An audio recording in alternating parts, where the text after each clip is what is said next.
Buenas tardes a todos.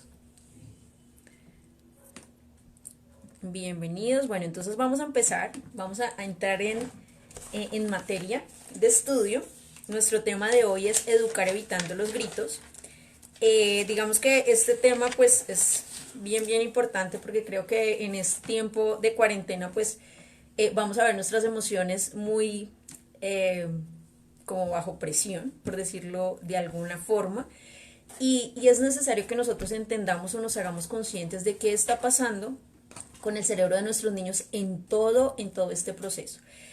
La idea no es que pues nosotros digamos que que es un proceso mágico, ¿no? Que de un día para otro ya dejas de gritar, pero sí es hacernos conscientes de que hay una manera diferente de hablarle a mis hijos, de dirigirme a ellos, y que lo que más debo evitar es precisamente eso, que ellos se acostumbren a los gritos, que se acostumbren a estar obedeciendo solamente cuando mamá o papá grita.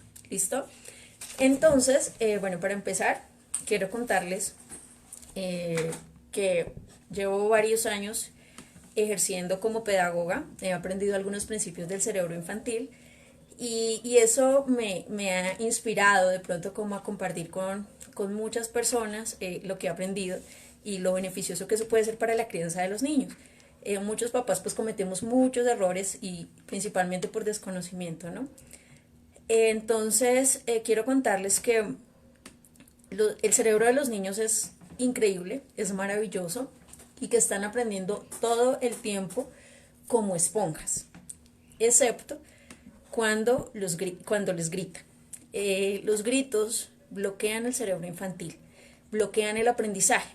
Cuando un niño recibe un grito, digamos, de una persona cercana, principalmente, vamos a poner un ejemplo. Entonces, si están de pronto como haciendo una tarea, trabajando juntos, están haciendo sí, tareas de la escuela y la mamá pierde el control y empieza a gritar, ese grito lo que hace es que el niño empiece a relacionar ese momento con una experiencia negativa. Entonces, su cerebro se bloquea, la amígdala, que es la encargada de eh, gestionar las emociones, relaciona esa experiencia con algo negativo y dice lo que sigue a continuación, pues me va a hacer daño. Entonces bloquea el aprendizaje. Entonces tiene muchas consecuencias, digamos, para el aprendizaje de los niños. Y pues que si nosotros sabemos, pues definitivamente con los gritos pues no aprendemos nada, ¿cierto? Entonces, ¿qué es lo que debemos hacer nosotros para dejar de gritar en casa? Como les dije, no es un proceso mágico. Como seres humanos es normal que perdamos el control. Lo que no es normal es que lo normalicemos. Digamos que el niño, si la mamá le pide que apague el televisor, por ejemplo, porque es hora de hacer las tareas, el niño no lo apaga hasta que su mamá no grite.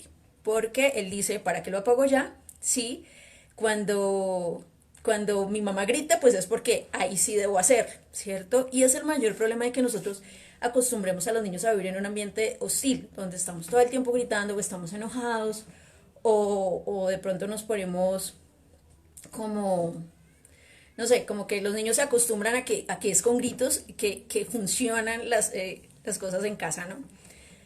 El tema es que cuando nosotros gritamos, pues simplemente le estamos enseñando a los niños que está permitido gritar cada vez que estoy enojado, ¿sí? También que yo tengo derecho a gritar cuando algo me desagrada y que no importa, digamos, cómo se sienta la otra persona, sino solamente importa lo que yo estoy sintiendo. Si estoy enojado, grito. Entonces, a largo plazo, pues sí, va a tener unas consecuencias en sus relaciones afectivas, en sus relaciones laborales, porque pues son personas que pierden el control muy fácilmente.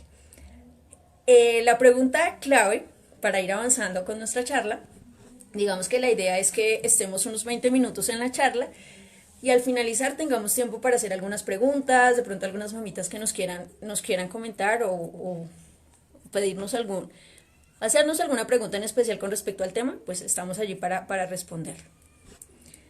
Entonces la pregunta del millón es, entonces, ¿qué hago para no gritar? Si mi hijo me saca las casillas, mi hija me saca las casillas, no sé no sé cómo reaccionar, si no grito no me hace caso.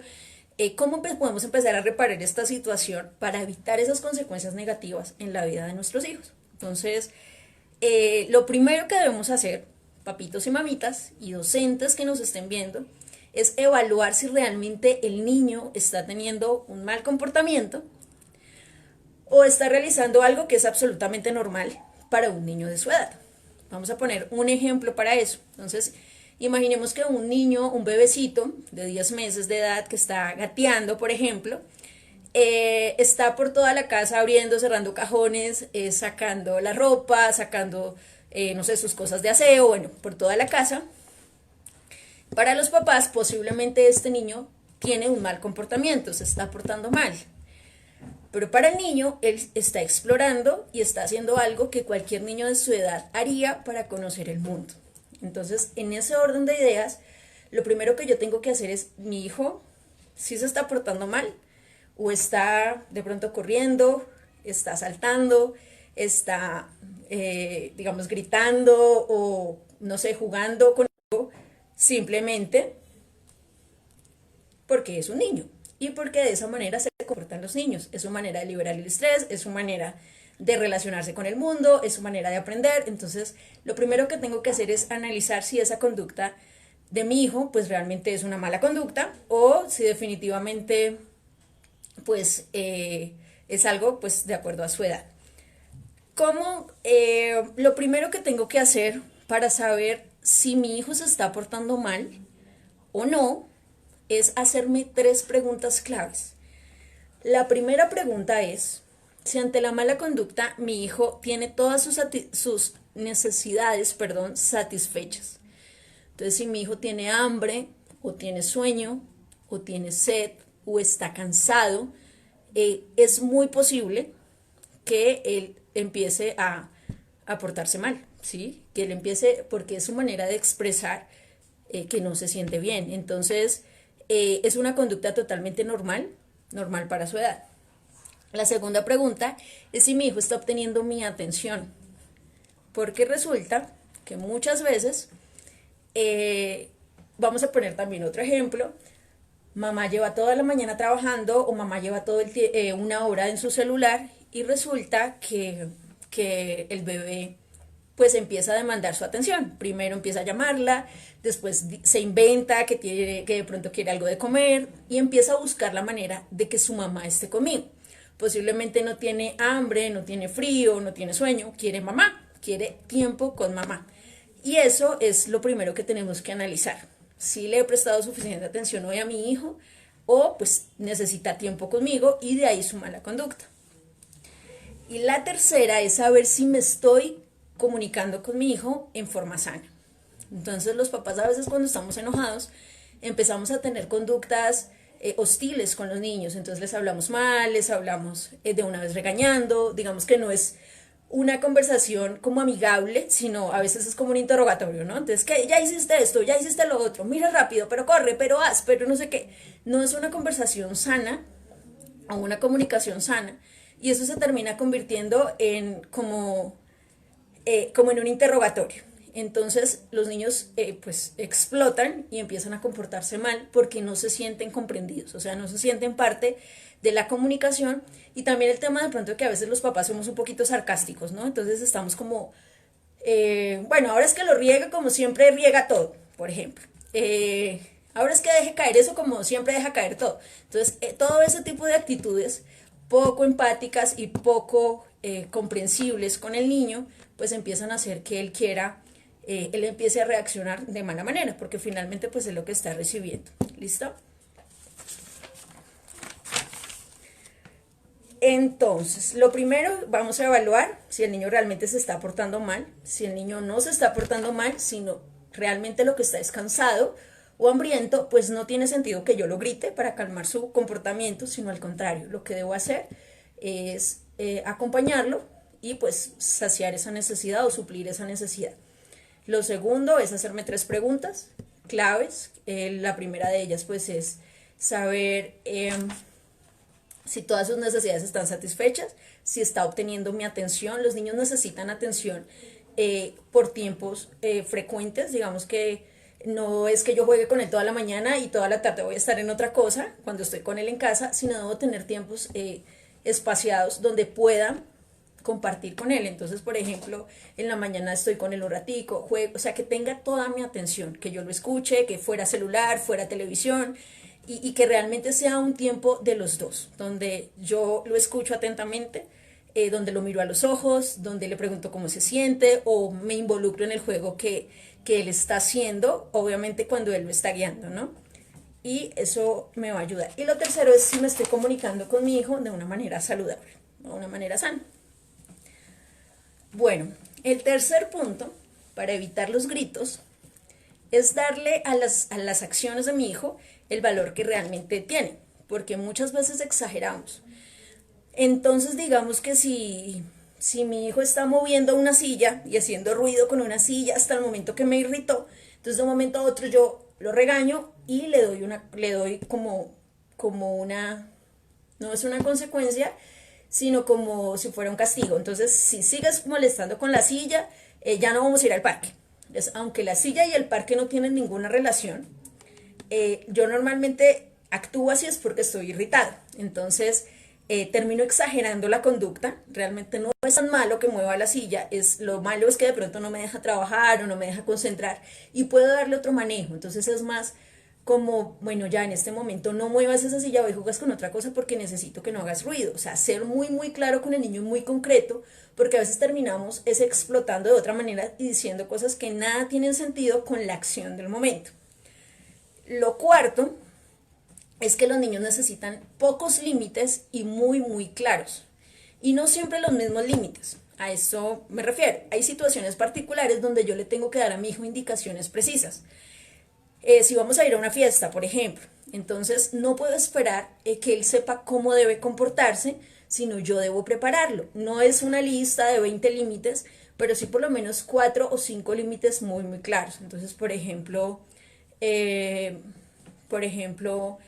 bueno, vamos a llegar a la fiesta, vas a prestar atención a lo que te van a decir, puedes jugar todo, pero no te puedes subir en los muebles, por ejemplo, esperan a que te ofrezcan la comida, bueno, en fin.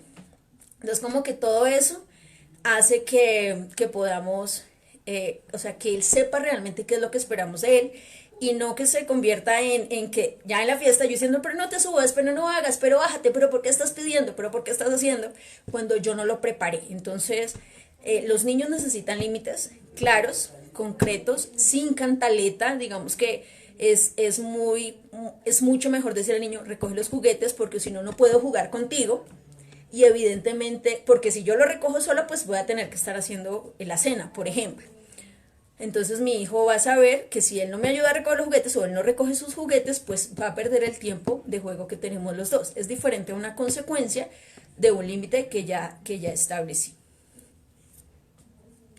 ¿Listo? Entonces el quinto es que yo debo aprender a identificar cuando estoy a punto de perder el control para cambiar de ambiente. Entonces, si hay un momento, es normal que las mamás nos sentamos, las mamitas o los papitos también en esta época nos sintamos saturados. Como que hay demasiadas cosas pasando, como que estamos en el trabajo con los niños, estamos la comida, bueno, todo lo que eso conlleva y es normal que sintamos que vamos a explotar. Entonces necesitamos un tiempo fuera, así sea sentarnos en la puerta de la casa o asomarnos en la ventana, respirar un poco, identificar esa situación para darle otro norte y pues definitivamente no terminar descargándonos con los más pequeñitos, ¿sí? Porque muchas veces, digamos, volvemos al tema de la silla. Entonces el niño está moviendo la silla y me irrita, pero yo no me irrito solo por la silla, sino porque también estoy trabajando, porque tengo que hacer el almuerzo, porque estoy pensando en otras cosas, porque tengo, no sé, deudas. Entonces hay mil cosas en mi cabeza y termino levantándome, gritando y castigando al niño cuando realmente pues el problema nunca fue la silla, ¿sí? Sino que fue como que yo estaba demasiado irritable. Entonces tengo que aprender a identificarlo y obviamente poder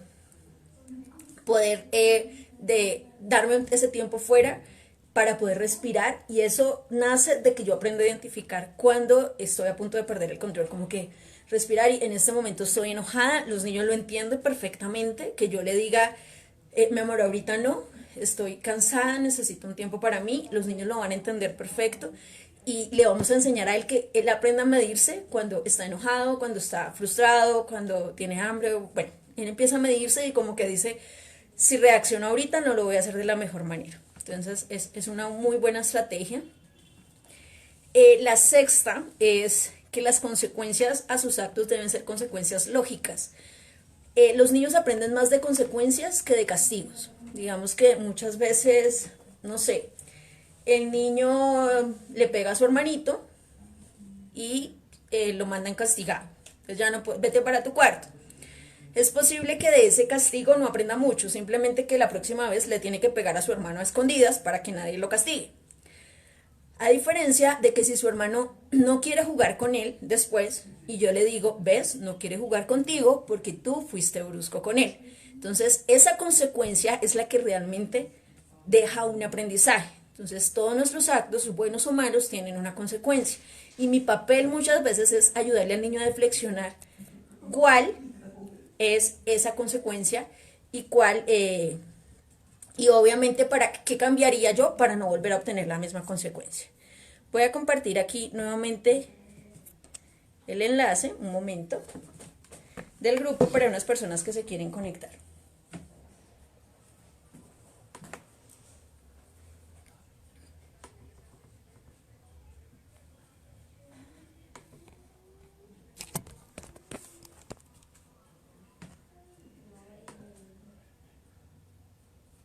Ok.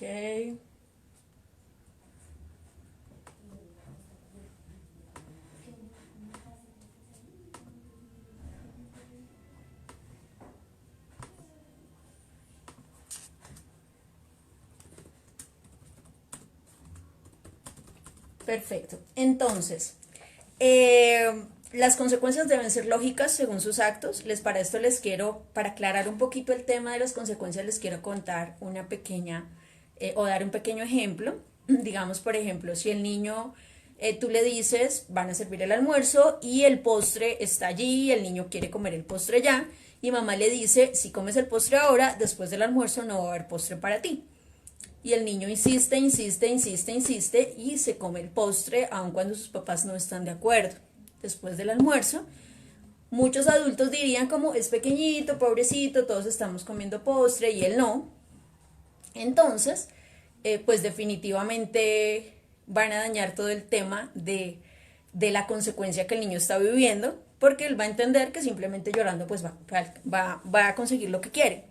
Pero si al contrario, papá y mamá le dicen, no, acuérdate que te dijimos que si comías el postre antes del almuerzo, después no iba a haber postre para ti para compartir con todos. Aunque llore y aunque se sienta triste y frustrado, realmente esa es la consecuencia que le va a enseñar. El niño no necesita, después de eso, que nadie lo castigue, que nadie le recuerde todo lo que estuvo mal, que no, simplemente con que le ayudemos a reflexionar en la consecuencia, fácilmente él puede entender que no estuvo bien lo que hizo y la próxima vez seguramente se va a esperar el postre hasta después del almuerzo. ¿Listo? Es la diferencia entre castigo y consecuencia. La consecuencia te deja un aprendizaje. A los adultos nadie nos castiga, ¿sí? Digamos que si tú llegas tarde a algún lado, no te castigan, pero pierdes una cita. Entonces tienes una consecuencia y la próxima vez seguramente te vas a ir más temprano para tu cita para no perderla porque esa consecuencia te dio un aprendizaje, que es lo ideal, ¿no? Que cada consecuencia nos dejara un aprendizaje. Con los niños debería funcionar de la siguiente manera, o sea, evitar los gritos, evitar los castigos, evitar la cantaleta sobre todo, y fijarnos mucho en lo que podemos reflexionar de cada consecuencia. Bueno, el siguiente puntico que podemos usar para evitar los gritos les puede sonar muy conocido a muchas mamás, y es evitar las prisas. Nosotros cuando estamos de afán, cuando estamos con prisa, nos enojamos muy fácilmente, ¿no? Somos muy irritables.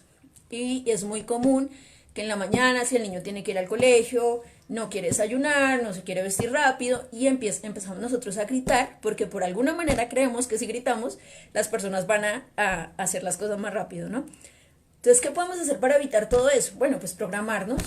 Obviamente pues hay excepciones donde hay cosas que se presentan y tratan de sacarnos de control, pero siempre tener una programación. Y si yo sé que mi hijo se demora desayunando, pues es mi papel tenerlo desayunando mucho más temprano o levantarlo más temprano para no llevarlo de pronto corriendo al jardín, no llevarlo jalándolo, ni mucho menos, sino que siempre pueda yo tener como prever que eso puede pasar y evitar al máximo las prisas, o sea, que no tenga que hacerlo correr porque eso hace que la situación en casa se haga muy tensa. Y pues obviamente entender que los niños son niños pequeños, ¿no? Que no son adultos, que no tienen que entender que tenemos que llegar temprano, sino que soy yo quien debe empezar a enseñar esos hábitos eh, poco a poco. Bueno, el siguiente punto, que es el punto número 8, habla sobre que es muy importante, papás, que seamos firmes. Si yo le digo a mi hijo no, es no. Si yo le digo a mi hijo que si no recogemos los juguetes, no voy a tener que recogerlos yo para ordenar la casa y después no voy a tener tiempo para jugar con él por estar haciendo otra cosa que debía haber hecho en ese tiempo, pues lo cumplo. Y no tengo ese tiempo para jugar porque esa es la consecuencia de que no hubiese obedecido. Yo tengo que siempre entender que no tengo que estar sonriendo todo el día, no tengo que ser la mamá perfecta que sonríe todo el día o el papá perfecto que nunca se enoja, que no. Lo que tengo que entender es que yo tengo derecho a estar enojado, pero ese enojo no me da derecho a lastimar a otros, ¿sí?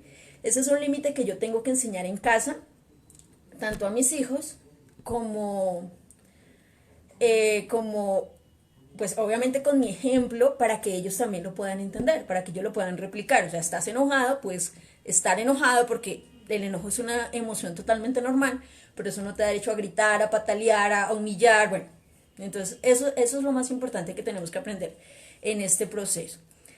Entonces, tengo que ser firme sobre lo que yo digo sí o no. Bueno, digamos que hay situaciones que nos permiten ser más flexibles que otras, pero no es que yo grito o regaño cuando estoy enojado, pues no, yo corrijo o mi hijo tiene una consecuencia, así yo esté enojado o esté feliz, o sea, independientemente de mi estado de ánimo, si mi hijo comete un error, pues debe asumir la consecuencia de su acto, sea cual sea. Si no te alistas temprano, no podemos ir hasta donde la abuela o no podemos ir al parque, entonces molestó, jugó, estuvo en otra cosa, y llegó el momento de irnos y vamos al parque. No alcanzamos a ir al parque porque yo te dije que teníamos que ir temprano. Entonces, ser muy concretos y muy, sobre todo, coherentes. O sea, no podemos, de pronto que hoy sí hay consecuencia, pero mañana no, porque pues me da pesar que ayer se portó bien, entonces hoy no lo castiguemos. Entonces, no se trata de eso, no se trata de pronto de mi estado de ánimo, sino se trata es de uno, de empatizar con el niño, de saber qué es lo que está pasando para poderle apoyar en la carencia que tenga en ese momento. Y otro, pues que yo tengo que ser coherente para poderle dar un carácter, para que él entienda que sí, definitivamente mis actos tienen una consecuencia. Y ya para finalizar, pues agradeciendo a todos los que se han conectado, es muy importante que nosotros reconozcamos pues que cometemos errores como papás, ¿cierto? A veces perdemos el control, a veces decimos cosas que no queremos decir, entonces debemos aprender a disculparnos con nuestros pequeños cuando sabemos que cometimos un error. Entonces ir y decirles, mi amor, discúlpame, no debí decirte eso, me excedí, eh, la de pronto no fue la manera, no debía actuar de esa manera, estaba enojada, estaba frustrada, reconociendo qué es lo que pasó y analizando nuestra propia emoción. Es muy, muy importante porque le estamos dando ejemplo de que todos cometemos errores y los podemos reparar, que es muy importante que los niños se lleven eso a casa todas las noches antes de dormir, que ellos se acuesten tranquilos, de que mi mamá no me odia, mi mamá no soy el peor niño del mundo, sino hoy tuvimos una situación difícil y seguramente mañana va a ser mejor. Entonces es muy importante que nosotros le demos esa dignidad y ese toque del desarrollo de la autoestima del niño. Entonces nos equivocamos todos. Cuando yo me equivoco contigo, tú no mereces menos que otro adulto. O sea, mereces que yo me disculpe, lo siento, no fue mi intención. Entonces, maná, papitos, pues espero que estas herramientas les sirvan de mucho. Síganos en nuestro grupo Pedagogía Interactiva. Estamos en Instagram como Pedagogía _Interactiva. Allí también estamos subiendo como capsulitas de pautas de crianza, de manejo infantil. Cualquier cosa, estamos allí para apoyarles. En 8 días pues tendremos un nuevo live con un nuevo tema. Y pues recuerden que los gritos en casa nos acostumbremos a que sean solo de alegría. No acostumbremos a los niños a los gritos, no bloqueemos su aprendizaje y sobre todo entendamos que los gritos no nos sirven para nada, que los gritos solo nos hacen sentir mal, nos hacen vivir en un ambiente hostil y todos merecemos vivir en un ambiente tranquilo, ¿listo? No solo los niños, sino también papá y mamá. Que tengan una excelente tarde.